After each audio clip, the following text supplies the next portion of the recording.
రైతు పండుగకు అశేషంగా తరలి వచ్చినటువంటి మా రైతన్నలకు, రైతు బిడ్డలకు, రైతు కుటుంబ సభ్యులకు పేరు పేరున హృదయపూర్వక నమస్కారాలు, పాదాభివందనాలు. ఈ రైతు పండగ ఈ మహబూబ్ నగర్ మట్టి బిడ్డ ప్రజానాయకుడు మన ముఖ్యమంత్రి గారి ఆధ్వర్యంలో ప్రతి రైతు సంతోషంగా ఉండాలనేటువంటి లక్ష్యంతో వారు తీసుకున్నటువంటి అనేక విప్లవాత్మకమైనటువంటి మార్పులలో భాగంగానే ఈరోజు దేశంలో ఏకకాలంలో 18,000 కోట్ల రూపాయల రైతుల రుణమాఫీ చేసినటువంటి ఏకైక ప్రభుత్వం మన ప్రభుత్వం, కాంగ్రెస్ ప్రభుత్వం. ఈ మట్టి బిడ్డ రాజ్యమేలుతున్నటువంటి ప్రభుత్వం అని ఈ సందర్భంగా తెలియజేస్తా ఉన్నాను. రైతన్నలందరూ ఒక్కసారి ఆలోచించండి. ఎప్పుడైతే రైతు రుణమాఫీ స్టార్ట్ చేసినామో మరి మూలకున్నటువంటి బీఆర్ఎస్ నాయకులు వచ్చి రైతులను రెచ్చగొట్టే పని చేసిర్రు. అయ్యా నేను అడుగుతా ఉన్నా, 30,000 కోట్ల రుణాలు మాఫీ ఎందుకు చేయలేదని ఈ రోజు బయటకు వచ్చి మాట్లాడుతున్నారే.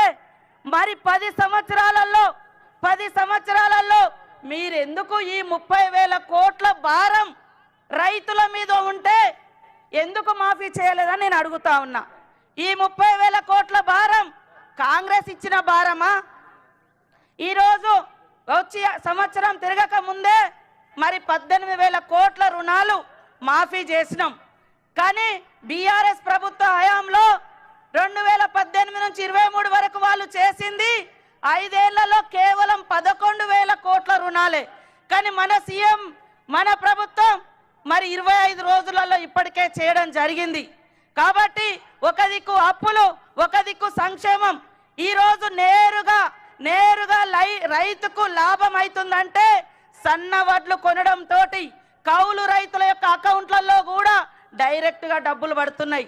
ఆనాడు ఉచిత కరెంటు ఈ రాష్ట్రంలో ప్రవేశపెట్టింది వైఎస్ఆర్ గారు. ఆనాడు సోనియమ్మ గారి ఆదేశం మేరకు ఏకకాలంలో దీర్ఘకాలిక రుణాలను మరి తాత్కాలిక రుణాలను కూడా మాఫీ చేసింది కూడా ఆనాడు కాంగ్రెసే. ఈ రోజు కూడా ఆ ఘనత కాంగ్రెస్ అని సందర్భంగా తెలియజేస్తా ఉన్నాను. మీరు అర్థం చేసుకోవాలి, ప్రశ్నించాలి. మీరు 10 ఏళ్లలో ఎందుకు ఏకకాలంలో 1 లక్ష కూడా రుణమాఫీ చేయలేదయ్యా? ఈరోజు దొంగ డ్రామాలు వేస్తున్నారు. ఈరోజు ప్రజాప్రభుత్వం చేసేటువంటి కార్యక్రమాలను ఎందుకు అడ్డుకుంటున్నారు అని ప్రశ్నించాల్సిన అవసరం ఉంది. ఊరంతా అప్పులు చేసిపోయినట్టుగా అన్ని శాఖలలో అప్పులే ఉన్నాయి. సర్పంచుల అప్పులు ఇవ్వలేదు, రైతుల మీద 30,000 కోట్ల రూపాయలు రుణభారం పెట్టిపోయిండు. అదే విధంగా ఉచిత విద్యుత్ ఇచ్చినా అని చెప్పిండు. 60,000 కోట్ల రూపాయలు మరి ఉచిత విద్యుత్ బకాయిలు ఈ రోజు కట్టకుండా అప్పు మిగిల్చిపోయింది ఎవరు అని నేను అడుగుతున్నా. కాబట్టి వాస్తవాలను, నిజాలను తెలుసుకోండి.